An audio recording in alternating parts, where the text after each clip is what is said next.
আমি এই মুহূর্তে গালে হাত দিয়ে দাঁড়িয়ে আছি আজিজ মামার চায়ের দোকানের পিছনে। কিছুক্ষণ আগে শ্রাবণীর বড় ভাই আমাকে হালকার উপর জাপসা ডলা দিয়ে গেছে, যাকে সহজ বাংলায় বলে দুই গালে দুইটা কোষের তাপ্পড়। আমার অপরাধ ছিল, আমি আজ শ্রাবণীকে রিক্সায় চুমু খেয়েছিলাম, যদিও শ্রাবণী রাজি ছিল না, আমি জুড়ে করে চুমু খেয়েছি। তারপর শ্রাবণীর কি একটা কমন সেন্স নেই, এ কথাটা নিজের বড় ভাইয়ের কাছে শেয়ার করতে হবে। আর বড় ভাইয়ের মাথায় গোবর নাকি বোনের কথা শুনে নাচতে নাচতে আমায় মারতে এসে গেল।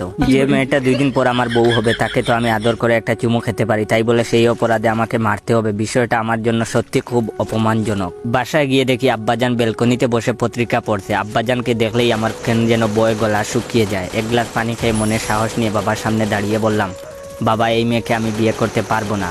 বাবা পত্রিকা থেকে মুখ সরিয়ে আমার দিকে রাগি রাগি চোখে তাকিয়ে বলল, কেন বিয়ে করতে পারবি না?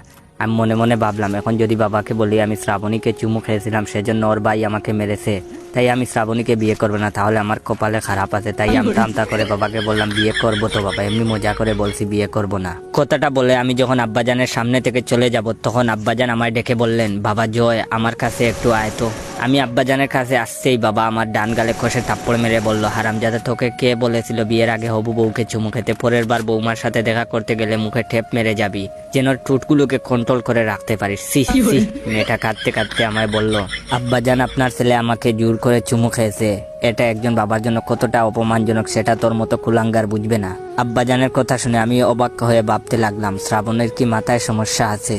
আর আমার আব্বাজানেরও দেখছি একটুও জ্ঞান নাই। এমন একটা কথা শোনার পর কোথায় তিনি লজ্জা পাবেন তা না, উল্টো আমাকে থাপ্পড় মারলেন।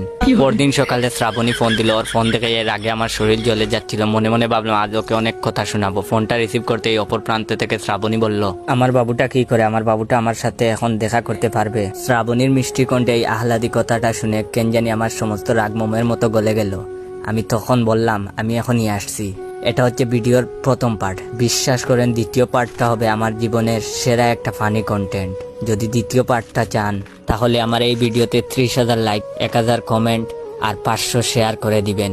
বিশ্বাস করেন যদি দ্বিতীয় পার্ট দেখে না হাসি আসে তাহলে আমাকে আনফলো করে দিবেন। তাই দেরি করছো কেন? বেশি বেশি করে শেয়ার করে দাও। ধন্যবাদ।